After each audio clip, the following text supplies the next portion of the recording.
sastra ingkang runtut. Nanging mungguing bapakmu Resi Watrika iki ora ana sastra tembung lan ukara ingkang ngungkuli endahing ngucap syukur.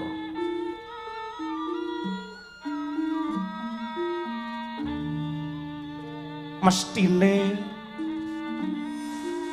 Anjarsari lak ya nate ndak wulan. Krembyaing tangan jangkaing suku krenteking ati kedaling ilat unjale napas kabeh ki peparing saka Gusti sing menungsa diwajibake nyukuri. Inggih Bapa, kejawi saking menika paduka ugi nate paring dawuh ingkang magepokan kalian suraos sing weda suci dawuhing pangeran ingkang suraosipun sok sapa menungsa sing gelem nyukuri nikmat ingsun tegese Gusti yekti bakal sun tambahi. Kosok baline menungsa sing ora gelem nyukuri kanikmataning pangeran yekti bakal nampa pasiksan sing abot ana madyaning neraka jahanam. Bener.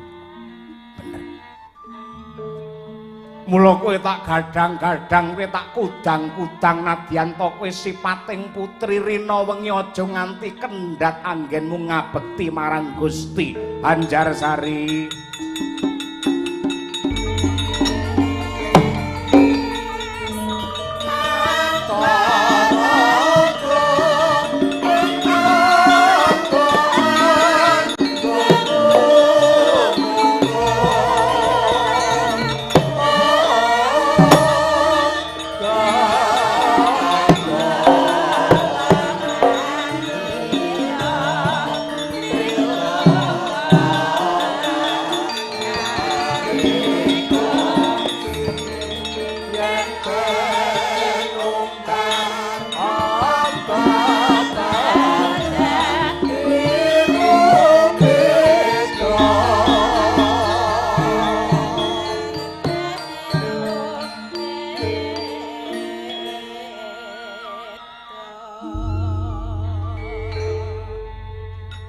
Anggriptara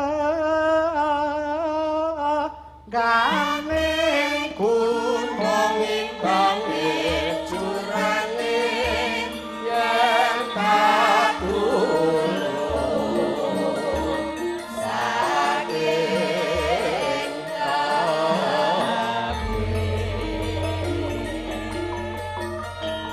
warna biru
Pandita Arya Wangsit pindha kumbang ajaping kawang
bapakmu Resi Watrika iki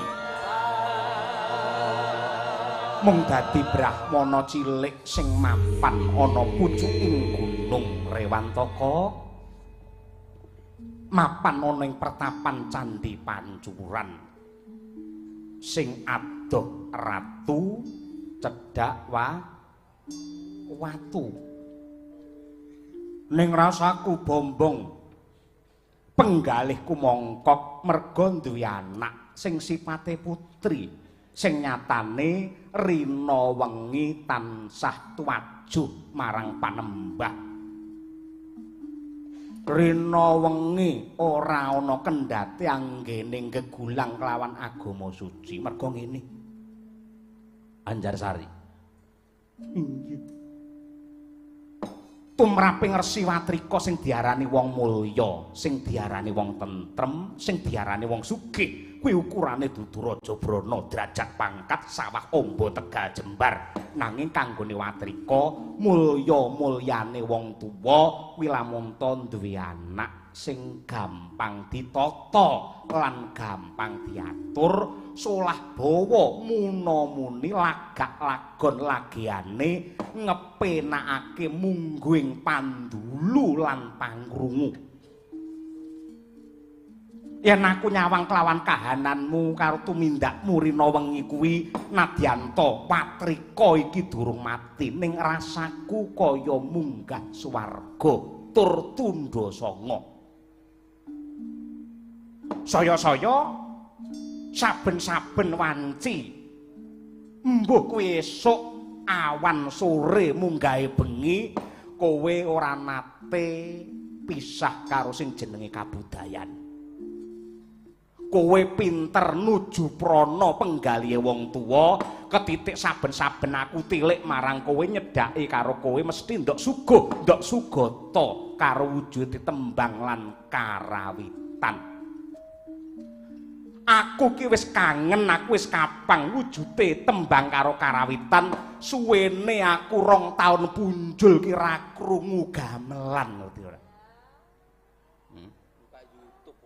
Ora krungu pangeliing Widowati ya nadyanta anggenmu sinau ya mung lumantar piranti-piranti sing ndok rungokake saben dina ning nyatane kowe wis bisa nembang sing kanthi becik.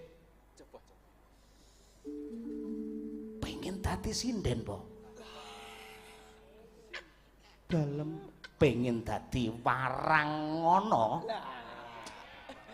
waranggono lah ya nggih nyuwun pangapunten yektosipun boten wonten ceceking manah kula menika badhe gegulang kalian kabudayan olah dumateng swanten lan boten wonten panggayuh kula menika dados widuwati nanging pancen menika karemenan tumraping manah kula Bapak. Pramila saking menika patrap kula ingkang kados mekaten menika sampun ngantos anyendu sarta anyendal dumateng penggalih ndika menawi kula klentu anggen kula ura-ura ing saben wanci kula nyuwun pangaksami. Tutukna. Aku marem, aku mongkok. Merga pangandikane para pinter sing rina wengi gegulang kelawan agama sing ripalungguhan iki wis sumare ana ing Jawa Wetan sing dadi pandom-pandoming sing jenenge agama pungkasan kuwi wis paring dawuh beja-bejane menungsa kuwi wong sing rina wengi gelem nguri-uri budaya. Tutukna. Jajal sak kemprangan sok-sok kuyen pinuju mlebu ana ing sana tinemtu ingkang winadekake utawane kuwi siram jamas apa piye ana sak jroning jeding utawa kolah kuwi sok-sok rengeng-rengeng. Mboten. Alah aku krungu. Angger kowe nembang sing muni kene lho iyup ke aku kae. Ha? Kowe cok nembang putri gunung. Ning wiwitana sak bawane pisan. Coba kaya apa? Mbok menawa kowe kena kanggo srana ya kuwi tamba tumraping sayah bapakmu Resi Watrika. Nggih. Mboten langkung ngestokaken dawuh. Mangke kula menawi nyebawa mboten mantra-mantra. Swantenipun Anjarsari prasasat waranggana ingkang medal saking Kitha Reyog. Ya. Monggo.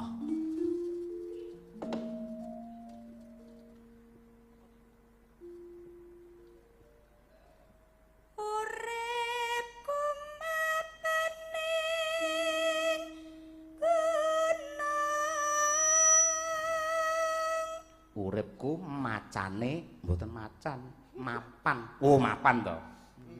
Oh iya, mapan ning gunung. Terus mila kulit kura kuning. U M saiki I ya.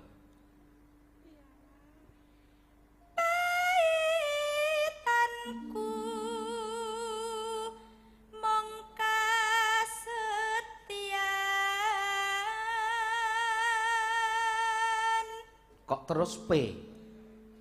Nggih, awit ingkang gumantil wonten manah kula priya ingkang wiwitanipun menika P. Oh, ngono. Iya, iya. Terus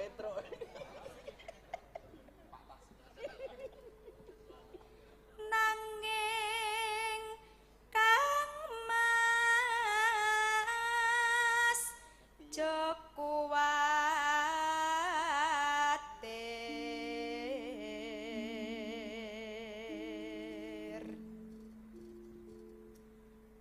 ra bakal ndika kuciwa gandeng tresno kelawan umi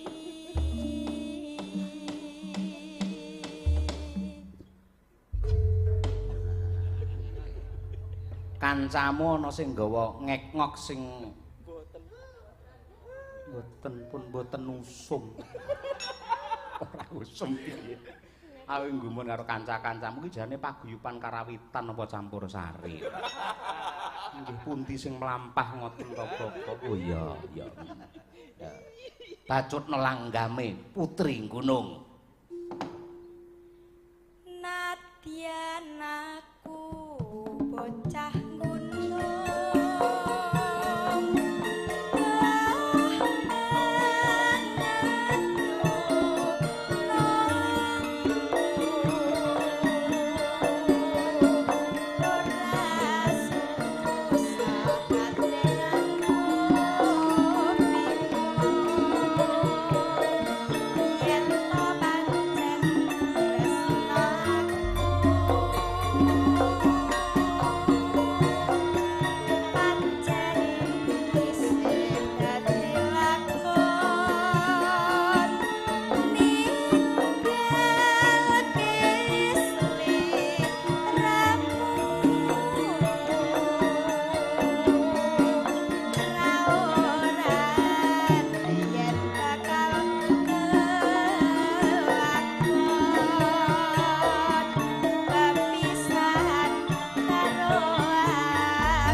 mawi Oda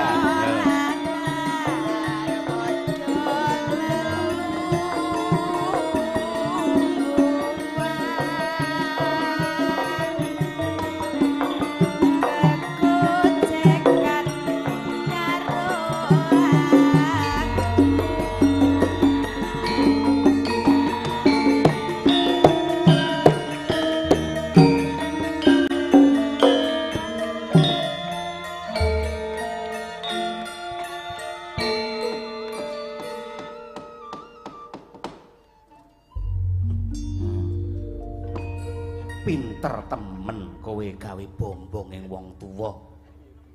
Nggih. Ngapunten nembe ajar. Apik kok. Mbok menawi wonten mboten luwesipun utawi kakuning cengkok ngapunten. Sampun kalih taun mboten tanggapan. Ya, aku ngerti. Nang tetep becik kok. Mergo tok glading rina wengi. Ya mung ngene, Sari. Sajroning kowe nembang iki mau pun bapa banjur kelingan.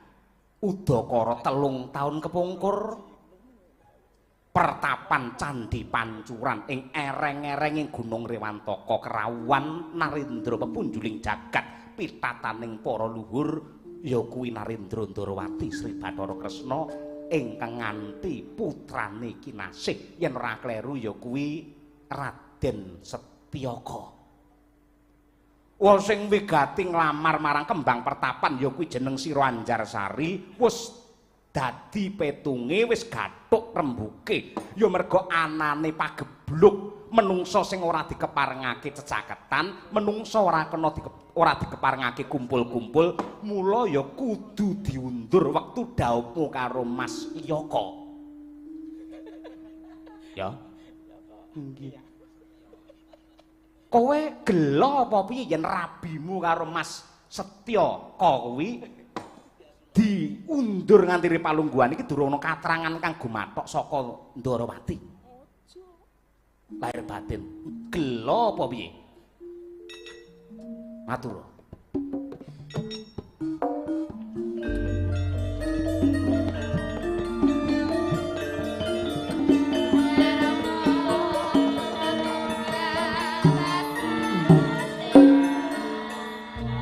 Para siji mat sesemban kula paduka sampun kepareng paring tutur dumateng kula menawi gesanging menungsa menika rinten dalu tansah linambaran rasa syukur raos gelo lan kuciwa menika tartamtu badhe sirna wontenipun pagebluk lelara ing jalar tumular glandang nyawanipun tiyang kathah menika semunipun sampun dipun keparengaken dening Hyang Agung menawi ngantos kula gelo lan kuciwa tegesipun kula sami kemawon maida kalih keparenging Gusti nyahak kalian kodrating Hyang Agung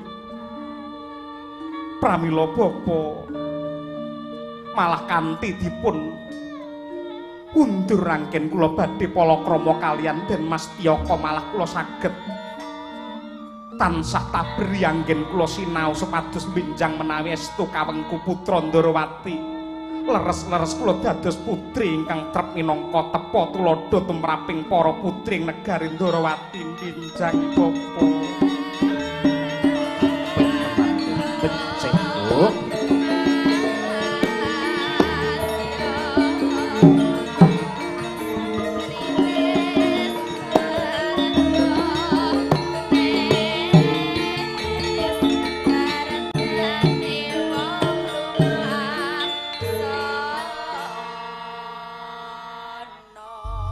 Adianto kuwi bocah desa, bocah gunung parandene, atimu nyimpen mutiara. Ya mung dosane bapakmu ki apa, lupute Resiwatrika ki apa? Dening ibumu sakmuse ditinggal sedo, aku pinaringan kapercayan momong anak loro, becik Mbak Yumu si Anjar Sekar, apa dene kowe Anjarsari. Ing atase bocah wadon loro, ning paribasan kaya langit karo bumi beda ya mung adoh.